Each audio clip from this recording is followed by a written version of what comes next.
Hi అండి, మీరందరూ ఎలా ఉన్నారు? Welcome back to another blog అండి. మళ్ళీ నేను ఈరోజు వచ్చేసాను మా అమ్మగారి వంటలు తీసుకొని.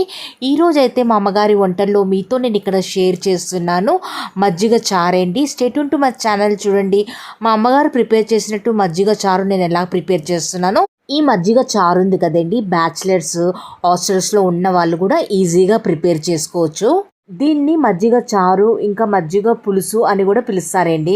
మజ్జిగ చారు ప్రిపేర్ చేయడానికి ముందుగా ఇక్కడ పచ్చిమిరపకాయలు అల్లాన్ని తీసుకున్నానండి. ఇప్పుడు దీన్ని మిక్సీ పట్టుకుందాము మనం ఇక్కడ. ఇప్పుడు అల్లం ఇంకా పచ్చిమిరపకాయని మిక్సీ పట్టుకున్నానండి. వాటర్ వేయకుండా మిక్సీ పట్టుకోవాలి. మజ్జిగ చారు కోసం పెరుగు కొద్దిగా పుల్లగా ఉంటేనే రుచిగా ఉంటుందండి. నేను ఆల్రెడీ పెరుగులో నీళ్ళు వేసుకొని చిలుక్కొని పెట్టుకున్నానండి. ఇప్పుడు ఈ మజ్జిగలో అల్లం ఇంకా పచ్చిమిరపకాయని ఆల్రెడీ నేను మిక్సీ పట్టుకొని పెట్టుకున్నాను కదండి. దీంట్లో ఇప్పుడు మజ్జిగలో అల్లం ఇంకా పచ్చిమిరపకాయ పేస్ట్ చేసి దీన్ని ఇప్పుడు మంచిగా మనం ఒకసారి కలుపుకుందాము. పచ్చిమిరపకాయలు అయితే మీ కారానికి తగ్గట్టు మీరు తక్కువ ఎక్కువ చేసుకోండి. ఇప్పుడు ఇక్కడ చూసారు కదండి, అల్లం ఇంకా పచ్చిమిరపకాయని వేసి మంచిగా ఇక్కడ నేను కలిపేసుకున్నాను. కలిపిన తర్వాత ఇప్పుడు నేను దీంట్లో ఉప్పు వేస్తున్నాను. ఉప్పు మన రుచికి తగ్గట్టు తక్కువ ఎక్కువ చేసుకోవచ్చేయండి. ఉప్పు వేసుకున్న తర్వాత ఒకసారి దీన్ని మంచిగా ఇప్పుడు ఒకసారి మనం కలుపుకుందాము. ఉప్పు వేసిన తర్వాత మంచిగా ఒకసారి కలుపుకున్నానండి. ఇప్పుడు ఈ మజ్జిగ చారుని మనం తాలింపు పెట్టుకుందాము. తాలింపు కోసం ఇక్కడ చూసారు కదా, ప్లేట్లో ఇక్కడ ఆల్రెడీ ఉల్లిపాయలు ఉంటాయి కదండి. ఉల్లిపాయలని నేను ఇక్కడ కట్ చేసుకొని నేను పెట్టుకున్నాను. మరో ప్లేట్లో ఇక్కడ కరివేపాకు ఇంకా కొత్తిమీరని కూడా కడిగి నీట్ చేసుకొని పెట్టుకున్నానండి. ఇంకొక ప్లేట్లో ఇక్కడ ఆవాలు, జీలకర్ర, ఎండుమిరపకాయలు, వెల్లుల్లిపాయలు, పచ్చిశనగపప్పు, మినప్పప్పు, మెంతులు ఇంకా పసుపు తీసుకున్నానండి.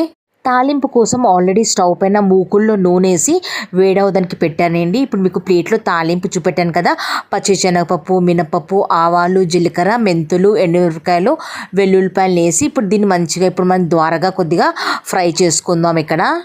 ఇప్పుడు మనం దీంట్లో మెంతులు కూడా వేసాం కాబట్టి మెంతులు కొద్దిగా కలర్ చేంజ్ అయ్యేంత వరకు మంచిగా దీన్ని ఫ్రై చేయాలండి. ఇప్పుడు ఇక్కడ చూసారు కదండి, తాలింపు ఇక్కడ మంచిగా ద్వారగా ఫ్రై అయిపోయింది. ఇప్పుడు దీంట్లో మనం ఉల్లిపాయలు ఇంకా కరివేపాకుని వేసుకొని దీన్ని ఇప్పుడు మంచిగా ఫ్లిప్ చేస్తూ కలుపుకుందాము. ఉల్లిపాయలు ఎక్కువగా ఫ్రై చేసి అవసరం లేదండి.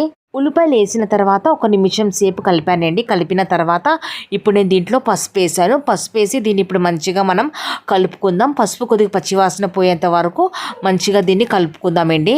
పసుపు వేసిన తర్వాత ఒక నిమిషం సేపు కలిపానండి. పసుపు పచ్చివాసన పోయిన తర్వాత ఇప్పుడు మనం దీంట్లో మజ్జిగ వేసుకుందాం. ఆల్రెడీ మజ్జిగలో నేను అల్లము పచ్చిమిరపకాయ పేస్ట్ని ఉప్పు వేసుకొని పెట్టుకున్నాను కదా. ఇప్పుడు దీంట్లో మజ్జిగ వేసాను. కానీ మజ్జిగ వేసే ముందు నేను స్టవ్ ఫ్లేమ్ని ఆఫ్ చేశానండి. ఇప్పుడు ఇక్కడ చూసారు కదండి, తాలింపులో మజ్జిగ వేసిన తర్వాత ఒకసారి మంచిగా నేను కలుపుకున్నాను. ఇప్పుడు ఒకసారి మంచిగా మిక్స్ చేసుకున్న తర్వాత లాస్ట్లో మనం దీంట్లో కొద్దిగా కొత్తిమీర వేసుకుందామండి. కొత్తిమీర వేసి ఒకసారి కలిపేసుకుందాము. ఇదేనండి ఈరోజు మీతో నేను ఇక్కడ షేర్ చేశాను మజ్జిగ చారు. ఒకవేళ మీకు ఈరోజు ఈ రెసిపీ మజ్జిగ చారు మీకు మంచిగా అనిపిస్తే ఫర్దర్గా మీ ఫ్యామిలీ మీ ఫ్రెండ్స్కి మీరు షేర్ చేయండి. ఇంకా కొత్త వాళ్ళైతే నా ఛానల్కి సబ్స్క్రైబ్ చేసుకోవడం మర్చిపోద్దండి. Please do like, share and subscribe to my YouTube channel. ఇంకా బ్యాచిలర్స్కి హాస్టల్స్లో ఉన్న వాళ్ళకు కూడా షేర్ చేయండి. సరేనండి, నా బ్లాగ్కి నేను ఇక్కడ ఎండ్ చేస్తున్నాను. మళ్ళీ కలుద్దాం మనం లాంగ్ వీడియోలో ఇంకా మినీ బ్లాగ్లో. థ్యాంక్ యూ వెరీ మచ్ మీ సపోర్ట్ కోసం అండి. Thank you once again.